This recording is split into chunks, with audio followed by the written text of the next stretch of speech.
Since the beginning of the pandemic in March of 2020, Alabama has ranked high amongst the number of COVID cases and deaths. And once the vaccination became available, even higher on the list of unvaccinated. Now, after over a year of the pandemic, not much has been done to lower the numbers statewide.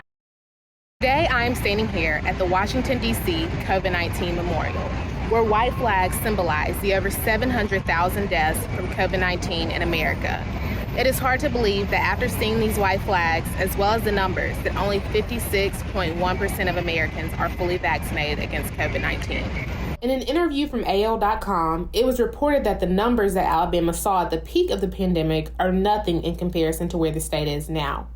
With more than 2,100 COVID-19 patients in state hospitals, only 6% of intensive care unit beds are available. In combination with the low vaccination rates, as well as the highly contagious Delta variant, it seems as though it will be a long while before Alabama begins to turn the curve. Morgan Gibson, a Howard University student and Alabama native, knows the urgency of a family member being impacted by COVID. And in Alabama, who went to 43 different hospitals while he was having a heart attack, and he actually passed away because there were no vacancies within the hospital. So honestly, it's almost like a question of what do you do in that situation?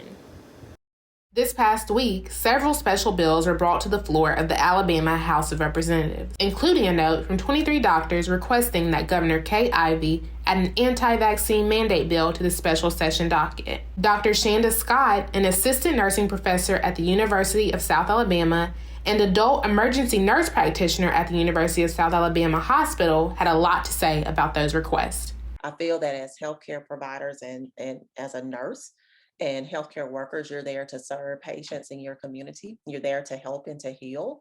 And I would not want to inadvertently infect someone with the COVID-19 virus, especially a patient under my care that I'm trying to do my best to help move them over the threshold and help heal. Doctors are predicting that even as the numbers begin to decline, it is expected that at least 90,000 more Americans will die by January 1st. Leaving for a very cold and dark winter ahead. This has been Bria Scott reporting for Howard University.